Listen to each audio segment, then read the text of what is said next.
Pranam sir, you can start right now. Chidanandji, you can start. Yes, I understand.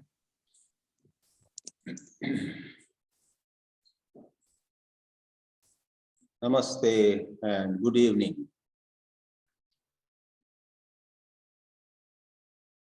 The topic for this session is negativity and negation, a world of difference. So at the outset, the title seems to just suggest that we are making a clarification on just language. But I would state that we will do much more than that. We will begin with that clarification on a language issue. Negativity is generally jealousy, low self-esteem, and anger, destructive anger as we call it, or depression, and even things like lack of transparency. Somebody behaves in a certain way, but in her or his privacy has a different thing in her or his mind.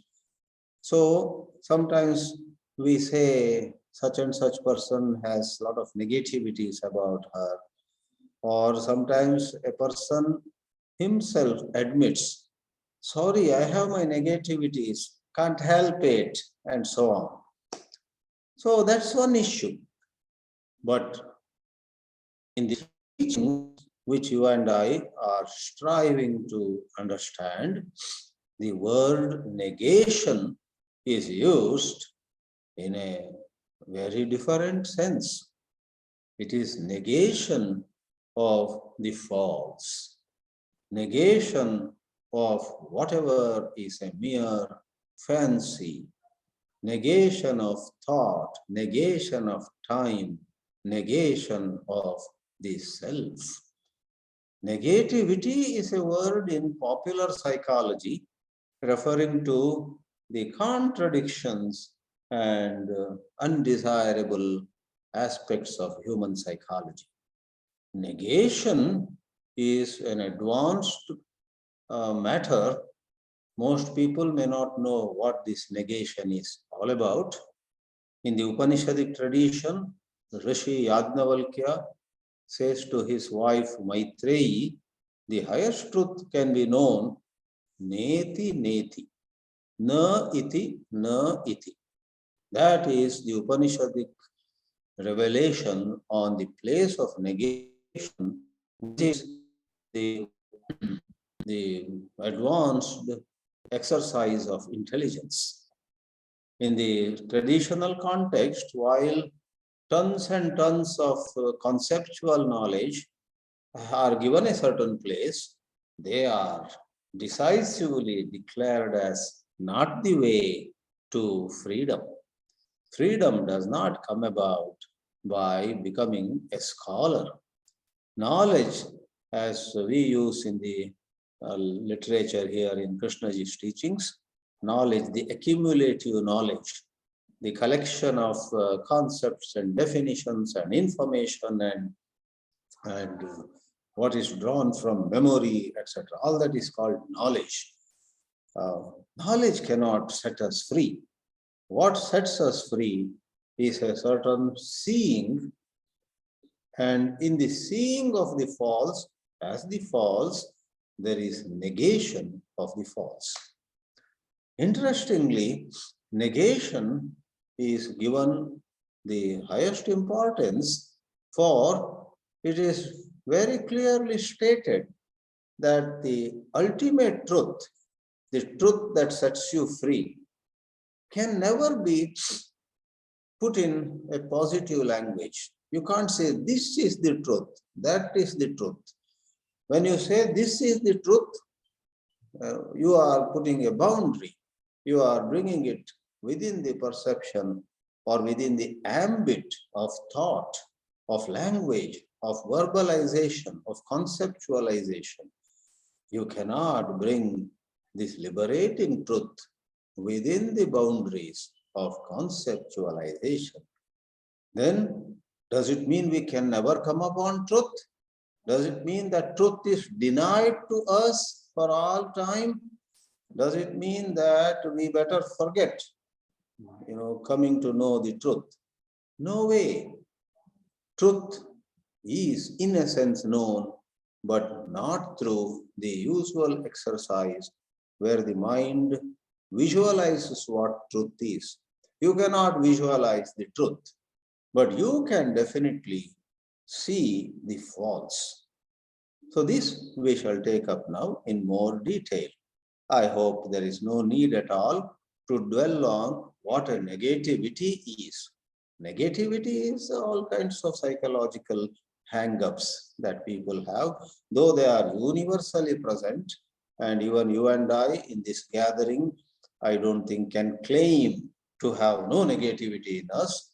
Human life is marked by very many negativities. If I may give one more last example, some people are said to have inferiority complex. They don't know their own value. They feel low, they feel small. And some others in this world have a superiority complex. They too don't know their actual abilities. They overrate themselves. They expect everybody to bow down before them, etc. So superiority complex, inferiority complex, and many other forms of negativity are well known. So I'll say goodbye to negativity in this talk now. I shall dwell on negation, which is a very challenging thing to understand and appreciate. Negation is the job of true intelligence. Even as you and I, let us say, are ambitious. And if we see, hey, what am I doing? I am being ambitious. And this is not going to help me. It only hurts me and it hurts others also. Ambition is not what can bring true relief to me. It's another bondage. It's a golden cage in which through ambition I may feel, I am on way to achieving something and very soon I will be there. All this is not going to truly bring peace to me. I may become rich, I may become powerful. So one sees without so much verbalizing. Friends, in such an event as we have every Thursday evening, we verbalize a lot. I speak, Harshadji speaks, Shaktiji speaks, and Anandji speaks. There are many of you who speak, and in our own ways, many of us verbalize.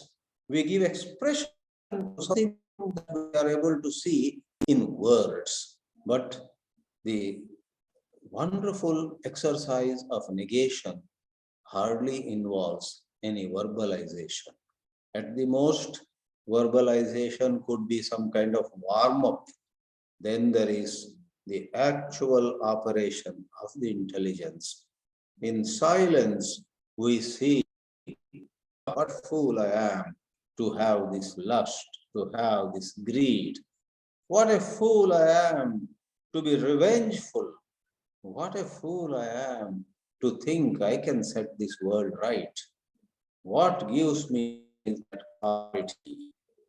I will bring justice upon the earth in this way. Suppose you and I, we imagine, we do that very many times. People who have seen now the movie Kashmir Files are going into emotional highs for and against, in defense or in offense, in against this group or against that group, and so on.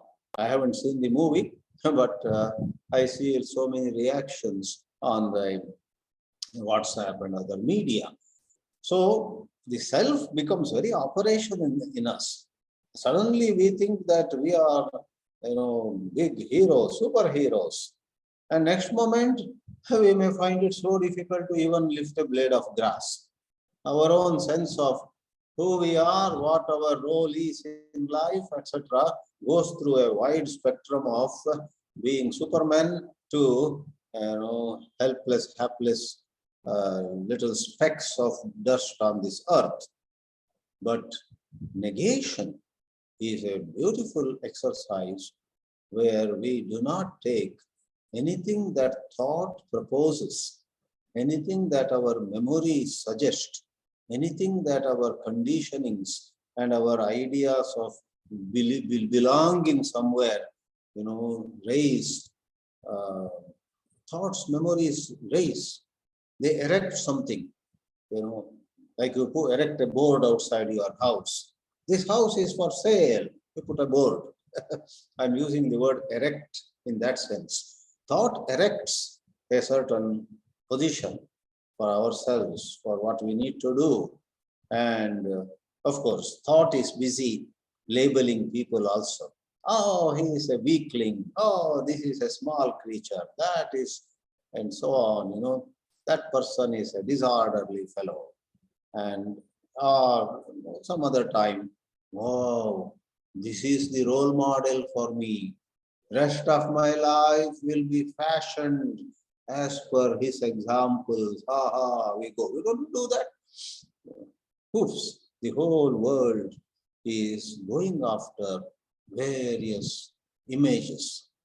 Somebody wrote an article recently how young people especially take somebody, some celebrity as a role model, only to find out in due course of time that celebrity who probably got awards and prizes and recognition, etc., for whatever field of human endeavor, actually lived a life of tremendous sorrow, loneliness, psychological, swings, mood swings, and so on. Then the young girl or the young boy has to ask herself or himself, if that was the personal life of this great artist or singer, this football player or this politician, if that was his personal life, does he anymore qualify to be the role model? God forbid. We don't want a role model who got great name for some field of activity, for field of some expression, but who actually lived a disorderly life, and so on. Is it not true that we actually are seeking love, seeking harmony, seeking peace? We don't want to hurt anyone, nor do we want anyone to hurt us. We want to be with certain reverence for all life. We want to tread softly on this earth. We want to walk, carefully on this earth. As the Thich Nhat Hanh, the Vietnamese Buddhist monk, said once beautifully, the miracle is not about walking on water or being in air. The miracle is about walking on the earth itself with peace in our heart. What a simple but a wonderful statement. Can we be a nobody? Can we be some common person? Can we, cherish our closest relationships? Why do we want thousands of people to admire us when we are not doing justice to our own family members, our own associates in the little groups where we are working? Is it not important that we set our house in order rather than setting national and international affairs into, setting them right? Okay, this is all verbalizing once more. My point is the actual operation of the intelligence does not involve verbalization. Verbalization, logical thinking, comparing X with Y, and learning from some episode, some incident, etc., may all be, as I called it before, a certain warm-up. It does generate a certain atmosphere in us. But then, through certain mature outlooks, we no more stay with any judgments or conclusions to which the particular lines of thinking would have brought us. On the contrary, in the light of the commotion, in the light of the heat generated by our rumination, by our sustained thinking, we do not go to sleep. We remain alert, but we are watchful. In the silent watchfulness, a certain insight arises. And that insight, as Ramana Maharshi would call it, is acts at the very base of the tree. Mule kutaraha is the Sanskrit expression for it. Put the axe to the base of the tree. Don't cut a little branch here and a little branch there. Sorry for the example of cutting a tree, which itself is violent, but don't take the example so literally. But the matter of, in the context of going to the root of the problem, negation dismisses various constructs. I avoid the word construction because it has other connotations. Construct, because it is thought which constructs a certain opinion about some person, some community, some nationality, so many things. It is thought that comes out with a construct about our worth, high self-worth or low self-worth. I'm not talking of net worth, which is the language of auditors, accountants, and so on, of which I know little. I'm talking of self-worth, self-esteem, self-opinion. Who am I? Thought has a ready answer. At times, thought says to the question, who am I? I'm a very advanced thinker. And my tragedy of my life has been, including my spouse and my other associates, nobody measures up to my intellectual level. Other day, somebody who was quite snobbish really, regretted or expressed deep sorrow. All my life, I have been such an advanced intellectual. I had to work with so many people, but none of us measured up to my intellectual brilliance, etc. Blah, blah. Who cares for that so-called intellectual brilliance, which perhaps is some information crunching? Information crunching, that is handling information, knowing on one's fingertips who is what. And it begins with childhood. A child says the capital of every country. What's the capital of England? London. What's the capital of Australia? Canberra. What's the capital of China? Beijing. And that 5-year-old child is saying, you and I say, wow, and we give accolades to that child. Alas, that child develops a feeling, I'm special. That is very bad for the child to think that I am a cut above all other children. And later on in maths or physics, in economics or in history or in some other subject, the boy or the girl begins to think, I'm such an advanced person. And alas, I don't have that company, etc.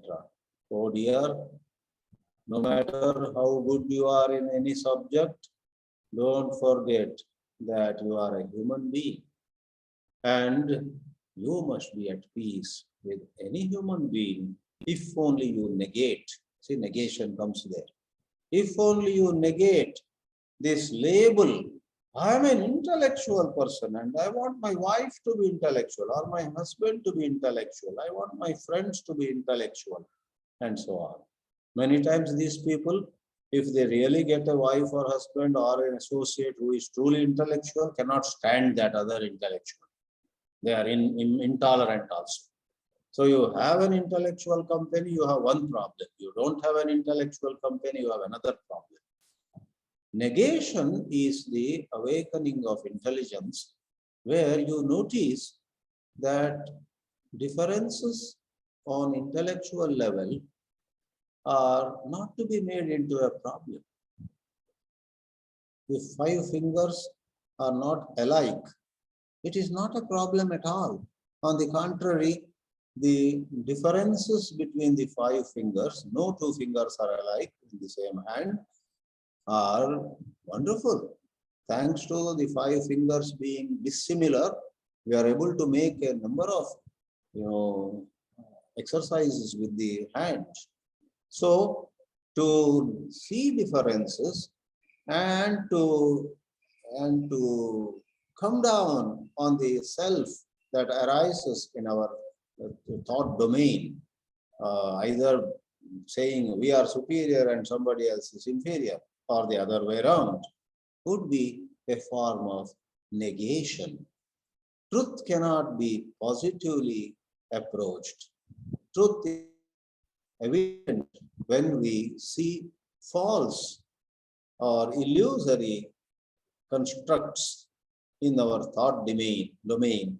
By seeing them as false, that seeing itself, if it is complete, if it is unbiased, if it is, um, intense, I don't know whether these adjectives are required. The seeing itself does something to the false construct. The false construct cannot remain anymore. So the vanishing of the false construct, the vanishing of the dividing walls between man and man, the vanishing, the disappearance of the movement of the self, which the vanishing happens in intense, clear, right seeing, which is to be facilitated at the most. We may say we need to facilitate right seeing in us by actually through right seeing only. We see how we are hyperactive. If we see clearly we are hyperactive, then there will be a little moderation.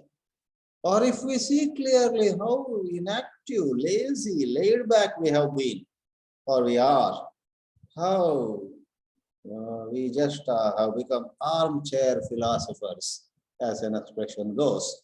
If we see intensely, then we say, no, no. Then we get up, we act. So, seeing 100 undesirable, unhealthy, unwise stances that thought assumes and then makes us behave as per those unhealthy stances leads to negation. And everything else is part of the whole affair. Perhaps I raised it in an earlier talk also, most of you attended. I once had asked Kabir Jaitirtha, what about some healthy rules like getting up early, doing yogasana every morning, going for a walk, or some other things that facilitate? Don't we think we should make a list of these are the things every day I will do? He smiled and said, Chidanandji, in attentive living, without making a list of these are the things I will do daily, without putting it on the refrigerator, on the wall or something, this is my spicing it up. We make a list of these are the 7 things I will do daily here onward. Roll up our sleeves. And next day we don't do 5 out of those 7. And the result is I am more unhappy than before. Earlier at least I had no list at all. Now list of 7 things to do and 5 not done. And by evening I am full of low self-esteem. I have no hope. I have no self-control. I am such a disorderly person. I think I am not qualified to study any thinker or speaker, blah, blah, blah. The mind goes into a certain guilt and certain shame, etc. So Kabir threw a lot of light on these things. In many conversations I had with him over lunch and breakfast or dinner at Rajghat. He spent 3 years in Rajghat. I cherish the memory of that. He threw light out of his deep appreciation of Krishnaji's teachings, which at that time I didn't have. Today also I have, I think, a little better understanding, but it's a long way to go. Krishnaji is like a very deep, lake, and to go to the depths of Krishnaji's teachings requires a lot of such dialogue, such exchange, such learning from each other. I would not just to show myself as humble, but I would frankly and honestly say, though I speak some half an hour on these Thursdays, I actually learn a lot from what others speak after my submissions are over, because some of the angles of view that others among you say are even now a little unfamiliar ground for me. I have my comfort zone. I go on speaking in my comfort zone. Then one of you says something and it looks a little unfamiliar. And then I say, I never thought of it in that way, but she is right, he is true, etc. So there's a lot of learning going on. Therefore, friends, negation is something beautiful that happens. It's like unburdening. It's like letting go. It is like, washing our hands off something which was only causing a problem to us. These days, sanitizing. We have gone, touched many things and come home for lunch. COVID time, all the more we are careful now. Before we sit down to eat, maybe some food with hand also. We wash our hands and with soap, that too for some 20 seconds minimum, right, as the COVID norms went. So that's an analogy. Likewise, in the psychological domain, can we wash ourselves clean of false stances, false positions, false beliefs, false forms of clinging to something out of certain, now that is my view and my view will prevail and so on, this I, me and my. So seeing the senselessness of some of the positions that we have taken, negation takes place. Negation takes place. I'll end my submission saying it's like, especially on a cold winter day, maybe in some of the cold places, you are longing for sunshine, but there are some clouds in the sky. All that is needed is for the clouds to go away.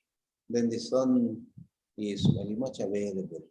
We then sit in the angan, in the courtyard, and say, today is so nice, enjoying the sunshine in cold places. Likewise, when negation takes place, we have reason to enjoy. For deep inside, all of us have peace and love.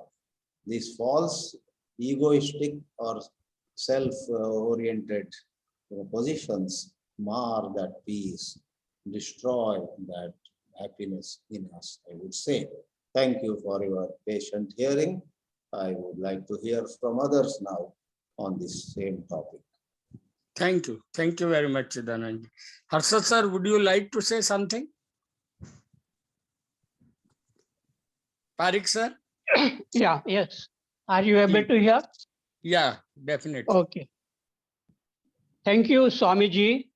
You have rightly said that we are using a lot of words, and words are not the real thing. However, I feel that the words which come from clarity, from insight, such words helps some people when they read or listen carefully. So Ramakrishna used to say that a bee, bumblebee, is a brahmer. It makes a lot of sound as long as it is hungry. And when it sucks honey from a flower, it becomes silent. And then after it is fulfilled, then it again makes sound out of understanding. So words which come from understanding our own self very, very clearly, then words can be useful to some people. So today's topic is about negativity, and that Swamiji has already said that it indicates lack of peace, very confused, restless mind, very agitated, egoistic, and whatever comes from negativity, it creates more negativity. And in that, there is a comparison, there is a sense of ego and jealousy, even among some people who feel that they are interested in spiritual living, but they also, when they hear that somebody claims freedom, then such people, they try to pull down that person instead of trying to understand what is the understanding. So that is negativity, but negation, which is the highest action. It is described in Upanishad in neti neti, not this, not that. Understanding the nature of Brahman or pure awareness is by negating everything that is not pure awareness. That means it negates all objects of consciousness, including thoughts and the mind. To realize the non-dual nature of pure awareness, one has to discard everything which comes in our thinking and feeling.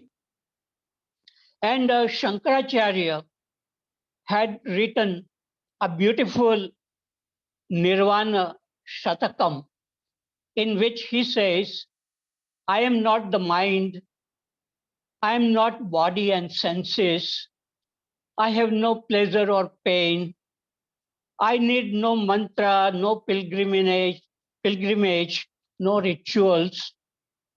I have no father, mother, guru, disciples. I have no attachments to anything. I have no fear, no caste, no friends, no relatives. I am neither attached nor detached. I am everywhere in everything. I am bliss of pure awareness. I am Shiva.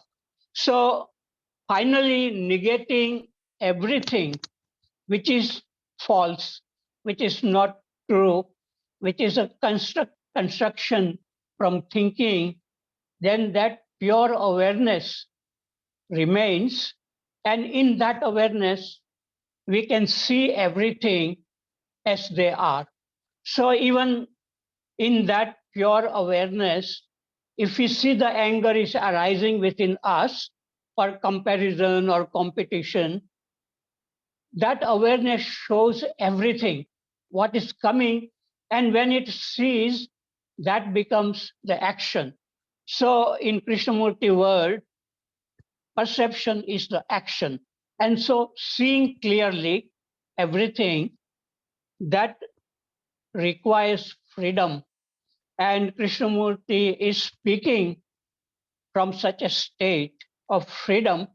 So his words are not just words, but there is an insight, and people who can listen with great attention and energy and curiosity, then those words can help people to come to that state of awareness from which Krishnamurti or Shankaracharya or Ramakrishna or Raman Maharshi speaks. So there will be then no effort to speak. The words may come on their own from silence. Negation is also in Buddhism, and the Nagarjuna, the philosopher who lived between 150 to 250 AD in Andhra Pradesh, in Amravati, he had also said something like Krishnamurti, all experience phenomena are empty, shunya, devoid of permanent and eternal substance. The ultimate truth is that there is no ultimate truth. Avoid both extremes means of pleasure and pain, indulgence in pleasure, avoiding of pleasure. So it goes beyond the dualities of our life, happiness and unhappiness and all that. In the negative approach of Krishnamurti, he says, no book, no teacher can tell you what to do. Stop looking outside for help. No analysis, no gathering of knowledge, no hope for future, no despair, no searching, no, not even positive thinking. Just look at what is. And to look at what is, one needs freedom at the beginning. Only in silent awareness one can approach any problem which arises. Deny gods, gurus, nationalism is a poison, organized religion is corruption and violence. Negation is positive action. Negate the known. So this is Krishnamurti's approach, and I learned a lot from Krishnamurti, though I had read Bhagavad Gita and Buddhism, because in this field, this just gathering of knowledge will not help us. We have to be alone, very, very curious, silent, energetic, to direct our attention inward and see clearly what is happening, not suppressing anything, not encouraging anything, but just looking. And that looking is action. In Bhagavad Gita also says, those who see action in inaction and inaction in action are truly wise among humans. And what people explain is that a wise man, he may not speak, but by his presence, by the way he looks, by the way he listens, and the little bit he speaks, people begin to understand in the presence of such a wise human being, and they become silent and they begin to look at their own mind. So such action which comes from silent clarity, that helps also many people. So I will summarize by saying that the word is not the thing, but the words can open the window to non-verbal seeing if those words are coming from purity of consciousness, and also these words are listened with the same level of attention, without judgment, without comparison, and with clarity. Finally, we have to understand ourselves as we are by looking inward, and then that looking inward can open up a new way of looking even at the outside world, and we can see even the trees and the mountains and the star and the moon and human beings and the colors and the shape, the real beauty, and also ugliness. We can see clearly without getting attached to either beauty or ugliness. And when we see some ugliness, we try to do something by taking some action, but doing that action without expecting any fruits of action, and just doing it because it is the right thing to do. And that is also Bhagavad Gita says, you have to do the right thing without expecting any result. And that action is the best, the highest action. Okay, I have finished. Thank you very much. We can have questions, comments, and Swamiji can answer any questions, or I can answer. Thank you. Please come forward by raising hand. D Murthy. Murthy sir, please unmute and ask.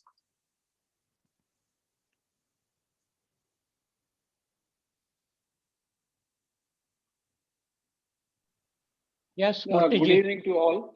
Yeah, good evening to all. Uh, you have explained nicely about negation and negativity, but there is another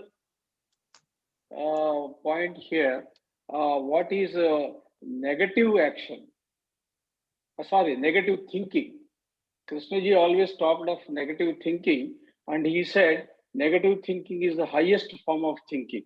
So I would like to know from you what is negative thinking and why it is highest form of thinking.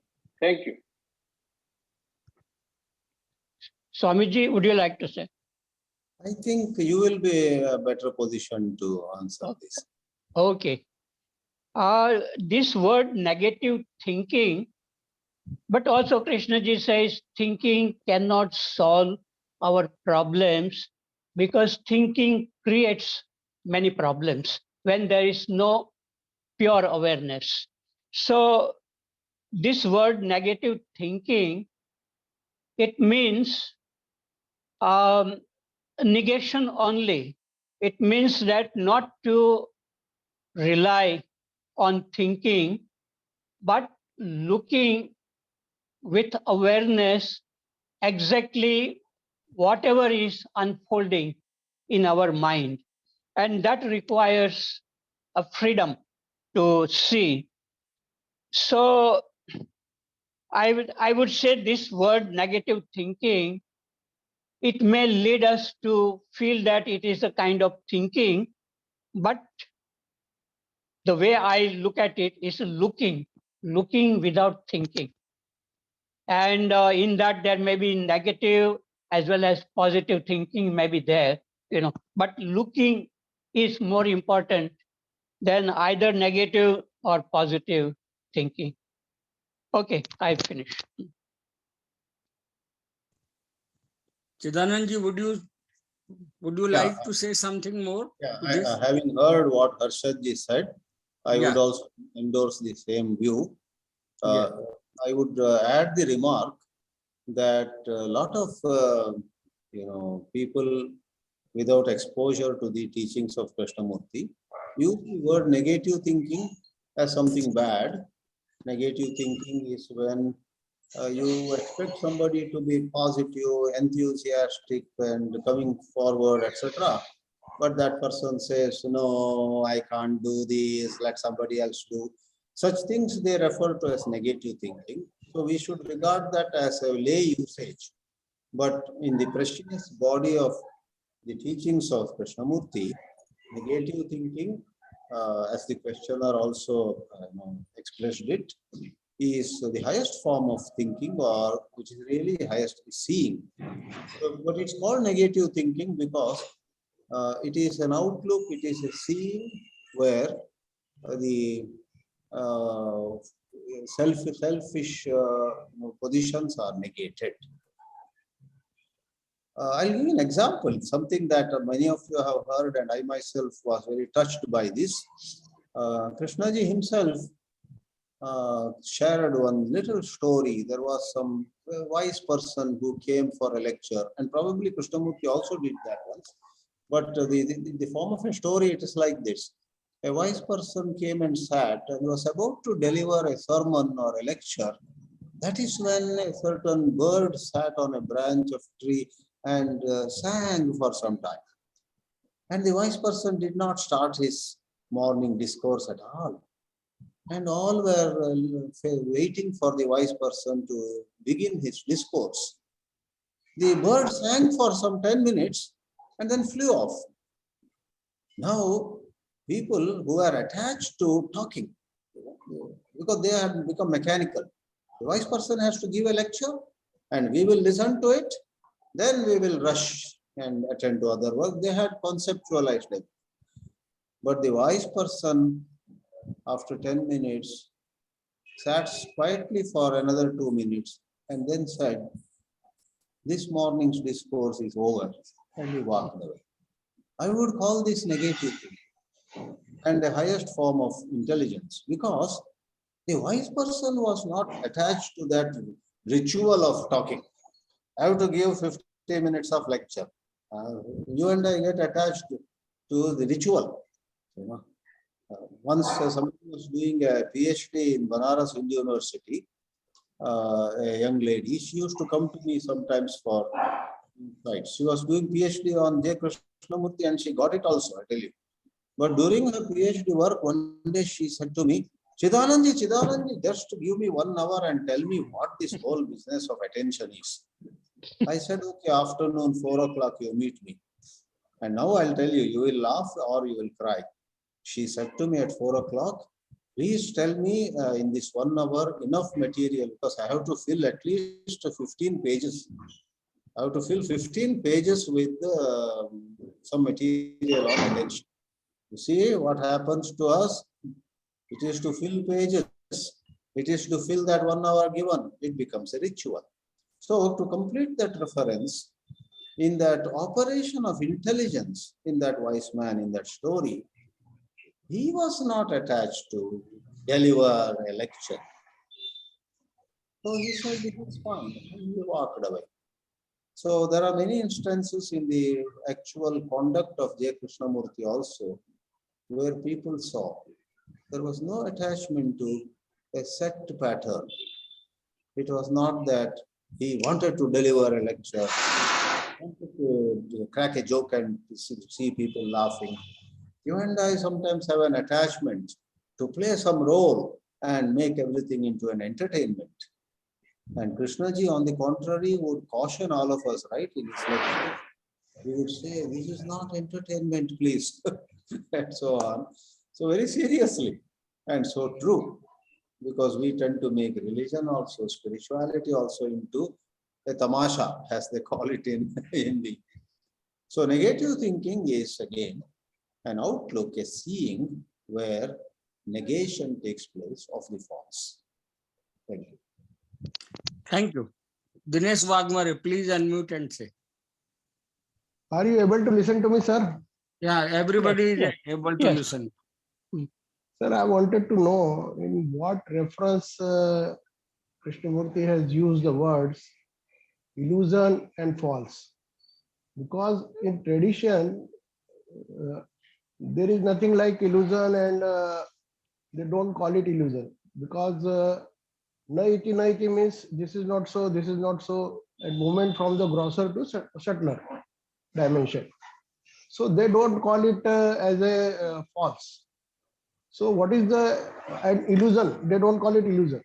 Shankaracharya has used the word mithya. Mithya means it is not, since it is not sanatan or it is not permanent sort of thing.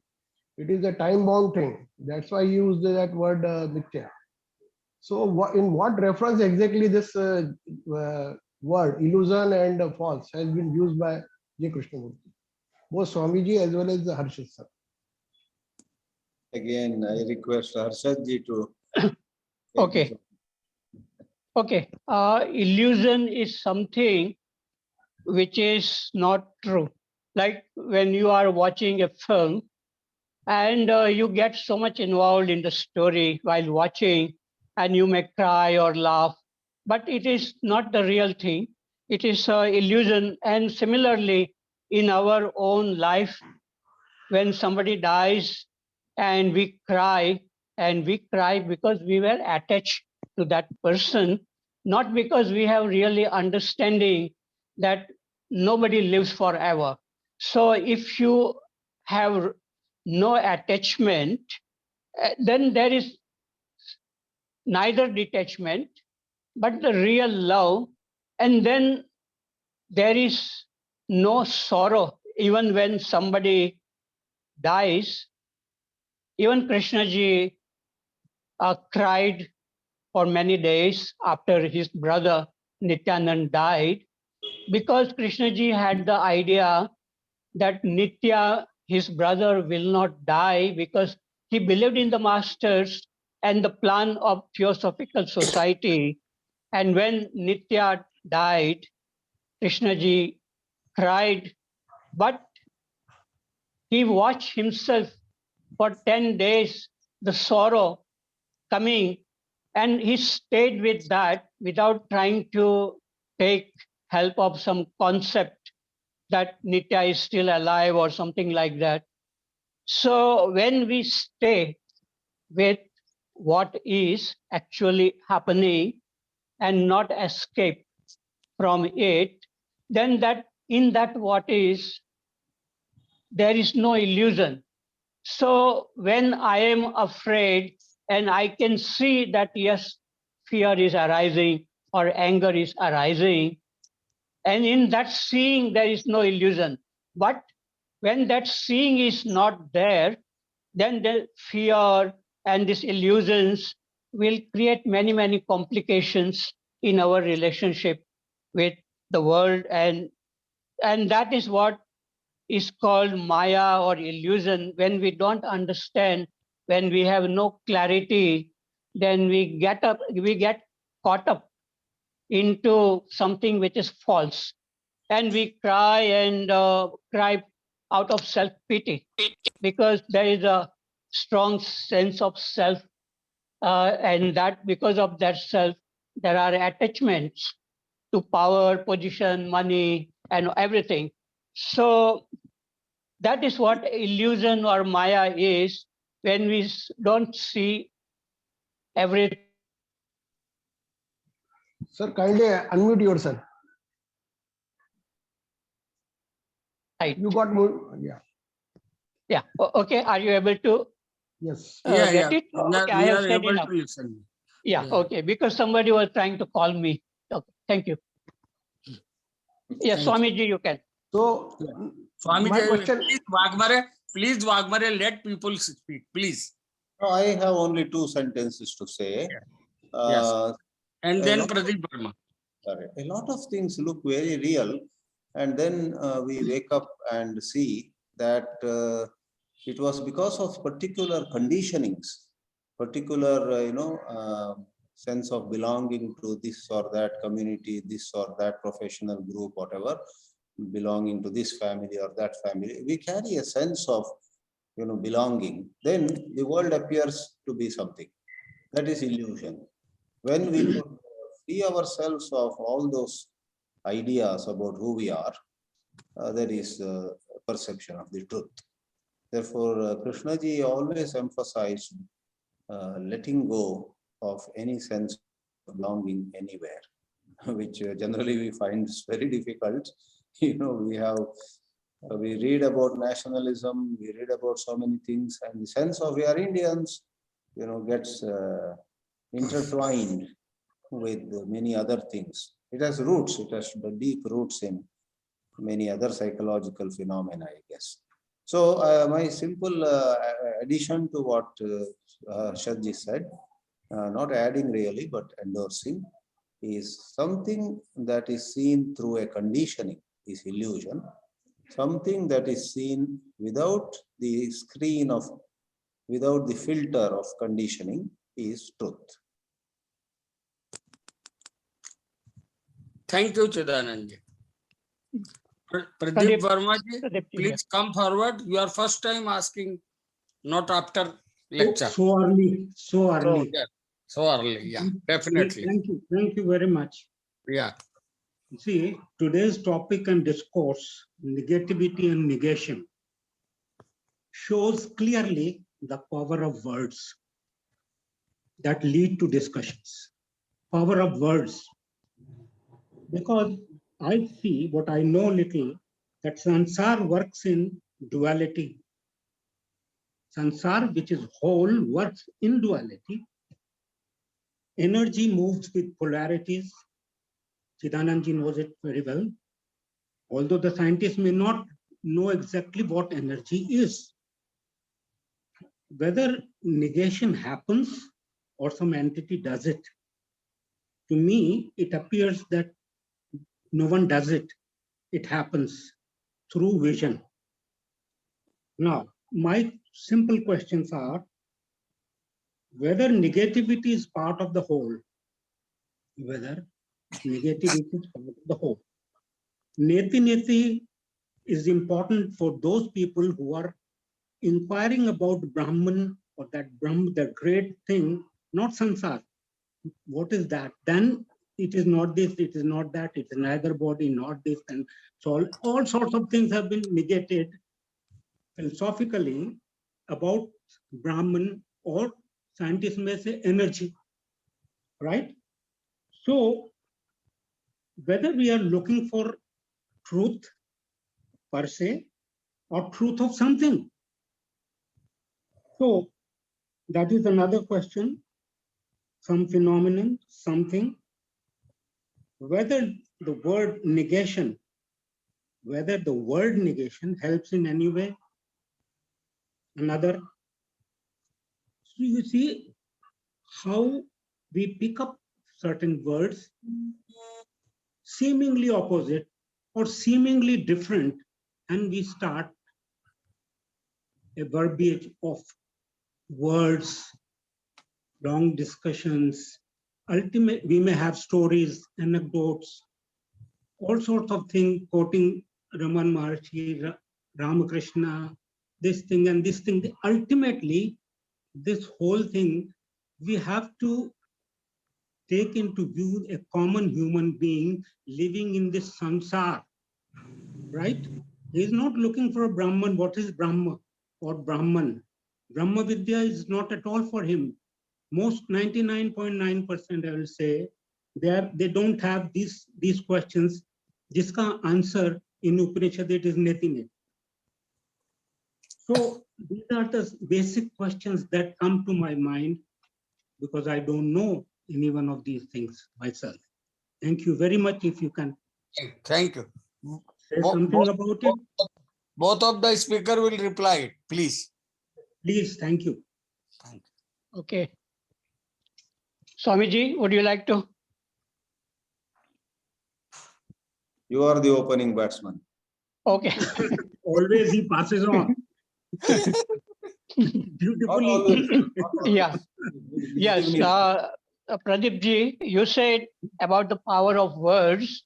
Yes. And I said that the words which comes out from clarity, from perception, it helps some people who are able to listen without thinking. Like sometimes I give the example of Buddha giving the first sermon to his 5 friends. And out of that, one of them, while listening to Buddha, something started happening to him. And Buddha looked at his face and said, Kondana, you have got it. So along with the words, something else is also coming, what is behind the word. And what that power which is there behind the words, only very few people can catch that essence of the words. And if they are able to, if they are well prepared to listen, and that is the way Krishnamurti wanted people to listen, not write down, not read and read again and discuss with other people, but look inside within yourself the truth behind those words. So people who are very curious, very, very attentive, and they really want to look at their own self, not repeating the words of Krishnamurti. For such people, the words can be useful. And even in tradition, they say that if there is a thorn stuck to your foot, you take the other thorn of knowledge, and with that knowledge, you remove ignorance thorn, and then you throw away both. So knowledge is needed as long as one has not seen clearly. But when a person has understood very clearly, then this knowledge of the teachings of Buddha or Krishnamurti not required, but one can begin to learn by the direct observation within what is happening moment by moment. And so that I feel then we may speak or we may not speak. It doesn't make any difference. And many times I feel that I am not speaking, but something is coming by its own. And that is the real beauty when our thinking, our words comes in a proper order, not out of a confused, egoistic mind, because the words which comes from a confused, egoistic mind, it creates more confusion. But the words which come from clarity, from insight, those words come out in a proper way, and such words help some people, not everyone, because it is a two-way thing, not just a speaker may be enlightened, but if the listener is living in his own world and interpreting the words of the enlightened person, then that person may create more confusion out of the words of this enlightened person, whether Buddha or Krishnamurti or anybody else. So, how do we listen? How do we read? How do we look? And this kind of question Krishnamurti was asking, and the real looking is looking within us, looking at the thinking arising. And to look at that thinking arising, one needs the freedom from thinking. So there are two birds, as you were saying in Upanishad. One bird is speaking and the other bird is listening quietly. And you were asking whether there are two birds or there's only one bird changing from one to the other. Yeah, it's a good question. But I would say that there is a possibility in us to look clearly at our own thinking while the thinking is arising. Okay, thank you very much. Swamiji. Yeah. Swamiji, please. No, I have nothing to add. This is good. Sir, I want Swamiji to Thank say you. something Thank about you very much. energy. Thank you very much. Energy. Energy. Eh? Something Pradeep ji, about you said energy. Chidanandji, if you can talk something about energy as a Energy. whole, not as particles. Okay. Can you please reword your question? Energy in what setting? Because energy, just like Brahma or Brahman, whether energy is of same nature, Oh, Brahman. whether we can call Brahma as energy. Okay. Yes, I have come across this question for a very long time. People who are in my school used to sometimes propose that, what Vedanta calls Brahman, the absolute truth, is nothing but energy which is everywhere. And initially I had objected to that because, as we know in physics, in simple physics, energy is of several kinds, and energy is measured, energy is perceived, whereas Brahman can never be an object of perception. It is the very basis, it's the awareness principle on which all knowledge takes place. But of late, there is a change in my position. If somebody says, is energy the same as the so-called absolute truth, Brahman? I would say, yes, you can say so, because we need not look at energy in a limited fashion as classical physics would put. I think advanced physicists would look at energy in a much broader angle of view. So whether it is expressed or unexpressed, energy is one with the whole universe. Brahman also is one with the whole universe. Therefore, if we take energy in the highest sense of the term, it is on par with Brahman. But if we take energy in a certain limited sense, then it is one of the two. known. Energy is known, heat is known, light is known, and so many other forms of energy are measured with some instruments. But what is measured, what is known, what is labeled in a certain way is not the highest truth. Therefore, energy is Brahman if we take energy on a much higher level of deliberation. This is what I can say. Thank you. Thank you, Thank you, Chidanandji. Chidananji. Please, Thank you. please let Shakti ji ask the first. First Shakti ji and then Waghmare and then Anand. Shakti ji, please come forward and say.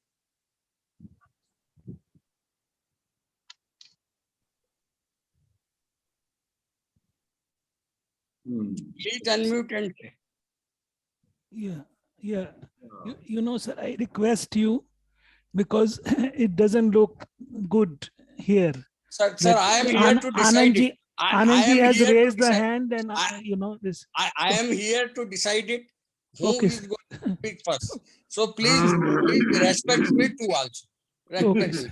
Okay. Please. Now you see in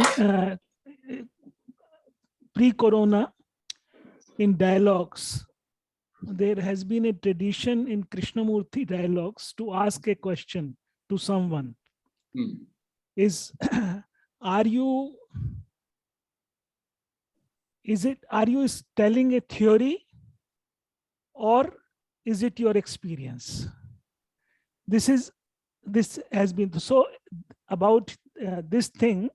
I would like to say here that whatever I am going to say is pure theory, because I like to study, and my bag of experience is very small. So about this negative thinking, about this I would like to say something, because Krishnamurti has used right thinking a lot before. You see, in 40s and 50s, 60s also. In his last lecture, he talked about thinking. Make your thinking straight, something like that. So he said from self-knowledge, there is right thinking. And then he used the phrase negative thinking and negation. Also, he used the word denial. So I am sharing what I understood, that you see, positive has this, you know, when we posit something, when is something conclusive, we have a conclusion and we posit it.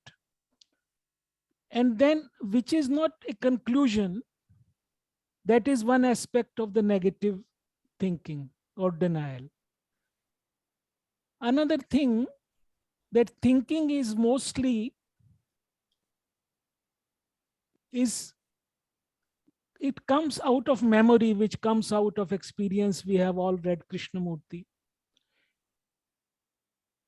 And what happens when it is not coming from there, but it is coming from awareness, call it insight, call it something, its source is different. And that, talking to David Bohm, they talked about a thinking which is straight, like a straight thread. And that is something which is not just coming out of the memory. So this negative thinking is also, it falls in that category in which we are not positing something. There is no conclusion, but we are going into that, because somebody who is aware, he can also think when he needs to think. But that thinking is mostly conditioned by our memories, by other things. So there may be some other type of thinking which doesn't require the source of memory. So he uses the word right thinking. And this negative thinking also, he says somewhere that It doesn't require words, but for expression, we need to use the words. So just that I wanted to say. Thank you, sir. Thank you, Shakti. Is there any comment from the speaker?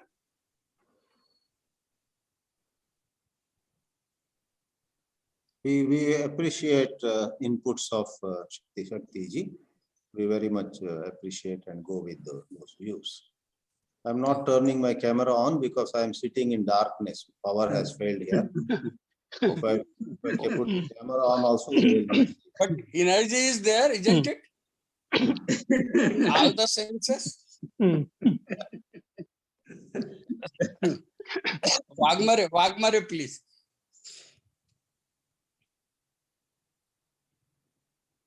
Camera is on. Sorry, sir, there are some drummers because of the Holi festival. But I would like to ask one question that whether we are including this actuality also in illusion? This is what my question is. It is not Actuality directed also- this time. It is not directed this time. Both No, of them. directed to both great speakers. But no participant can reply you. Anybody can reply, sir, including you. Including you. Anybody can reply. Thank No issue. you. Harshad Parikh sir are replying, please. Can you repeat your question? My question is, are we including actuality, which in the sense, the reference which Krishnamurti has given to that word, actuality, also we are including in illusion? No, actuality means something which is actually happening, like we are discussing something which is actual, isn't it? So something like if in your room the fan is moving, it is there. There is no argument about it. So something, a person is smoking, that is actuality. That person is smoking. So actually, whatever is happening, that is actuality. And reality has a different meaning to different people. And truth is something else. Yeah. So whatever we are experiencing the actuality, you mean to say it is not illusion? No, I think it's not an illusion. In that case, the person who says it's illusion, that person can be also illusion. Then we are experiencing anger also, jealousy also. We experience anger also, jealousy also, all the Shadvikars. Sir, you are playing with the words. Yeah. No, I'm trying to go deep into it, sir. Go deep into it. Do you want to understand it or meaning? just saying things? Please. I don't know even. I want to know what reference he has used the word. Still, I am not clear, so I'm just trying. If it is so, then otherwise I will remain with my confusion. No. Please. So may I request Anand now? Yes, sir. I mean, before I go to, what you call negative thinking, Swamiji had quoted earlier, and you all also said, in Upanishads about energy. But if you go to the earliest Upanishads, it is mentioned not as energy, it is mentioned as the quality. And he says the quality is not the quality what I say, or the quality of the shirt and things like that. He says the quality.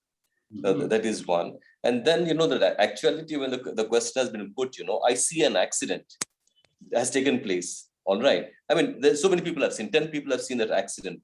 What has happened is actual. But then I have the interpretation of that. All right. A car has hit a two-wheeler.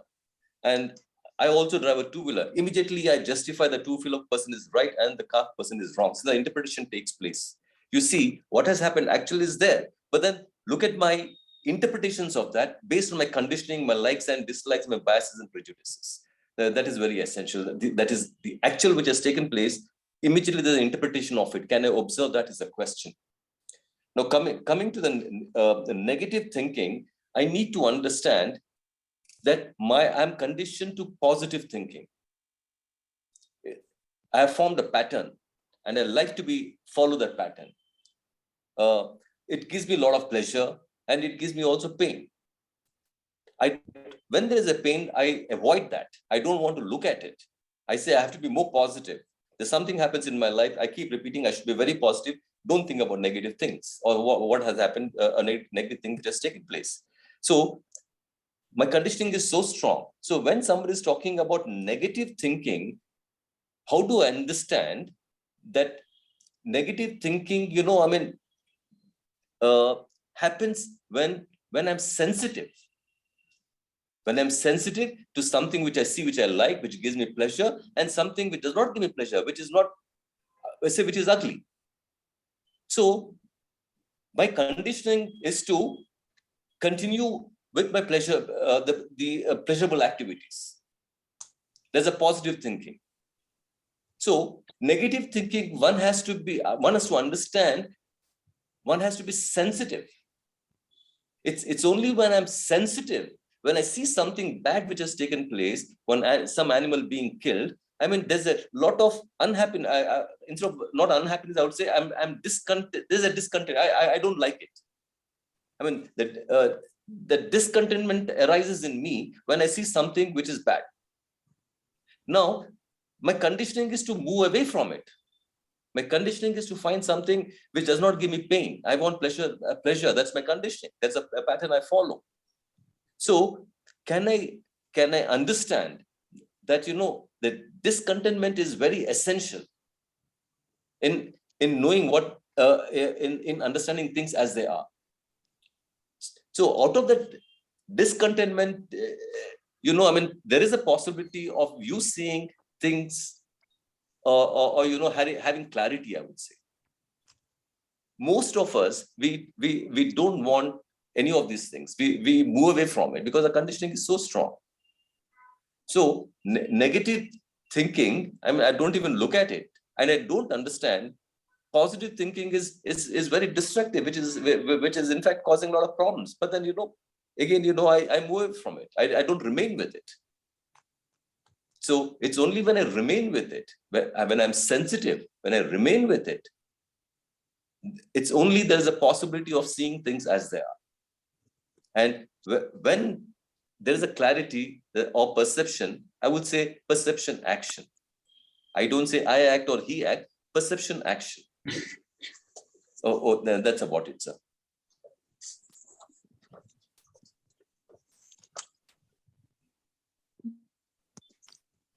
Is there any comment from the speaker, or I should allow Prasad sir? My comment is everything is put so well. We really appreciate this. Thank you. Thank you, sir. Thank you. Prasad sir. Sir, thank you, sir. The connection between negation and negative thinking, so far as I am concerned, it seems to be only phonetic. That is, because of the two words have a similar sound. That is about all. Otherwise, significance-wise, there doesn't seem to be much connection. Negative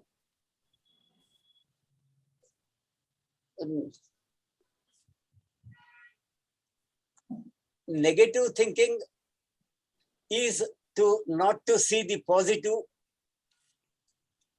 of anything at any time. Like, for example, if I say Indian food is bad, that is negative thinking. Indiscriminate condemnation of a particular thing. That type of thinking is negative. If I say all bosses are bad, that becomes a negative comment, result of negative thinking. Like that.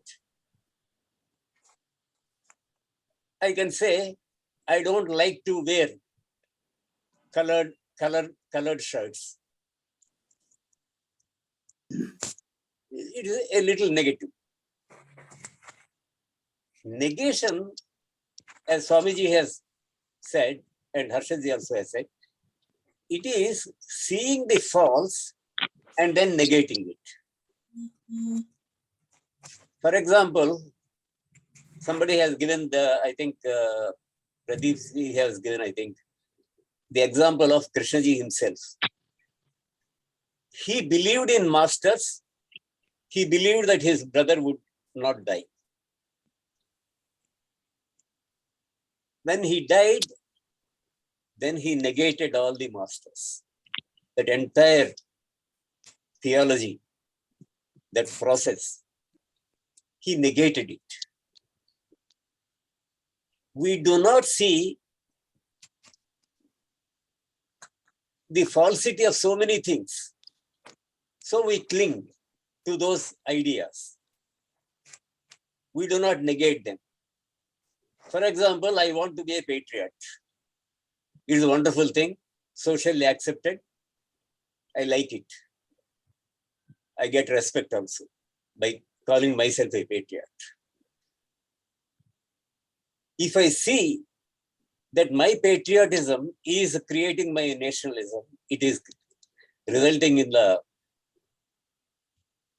building up of great armies on this side and on the other side of the border and all that, then I may no longer be a patriot. Like that, you keep on seeing the falsity of notions and you keep on negating them. Because the ultimate truth nobody knows. But we can see the falsity of so many ideas around us. At one time, this Sati Sahagama was there, highly respected. I think all of us understand what is that Sati Sahagama. So, the society itself saw the falsity of it and got out of it. So, an individual quest, that is, every individual has to keep on seeing. That is why he said questioning mind. On the one side, we are saying you must start with freedom. On the other side, we are saying Shankara said like that, Buddha said like that, Ramana said like that, Ramakrishna said like that. Why we are not able to get out of any of them? They are all great people, possibly, or confirmedly. But of what relevance is it to us? So long as we are caught there, we are only with words. So, seeing the falsity of ideas is a negation. And sir, what is negative thinking? Negative thinking, I think, it is used only as a kind of negation. That is about all. And actuality and illusion, there is nothing, sir. He has used 3 words in that book. Actuality, reality, truth. Actuality is whatever is we see around us. The hills, the trees, the table, these are all actual. Reality, he has used in 2 different senses. At some places, he has used it as a substitute for truth or the immeasurable or the timeless. At other places, at some places, reality is whatever is in your brain, whatever is happening in your brain, the psychological world, that is reality. And lastly, sir, in one sense, all thinking is negative. Thinking itself is negative. Thinking, if it is not a technical, if it is not relevant for your life, that is all your chattering brain is negative, useless, waste of energy. So that is about all, sir. Thank you. Thank you very much. The time is over, so we will have it in the next meeting, sir. It is already 7:31. Vermaji used to try ask after this last question, but we finish it here. So let the Holika, let the put all negative in the holy. Please do that. That's all. So please end it. Modak sir, please end it. Thank you.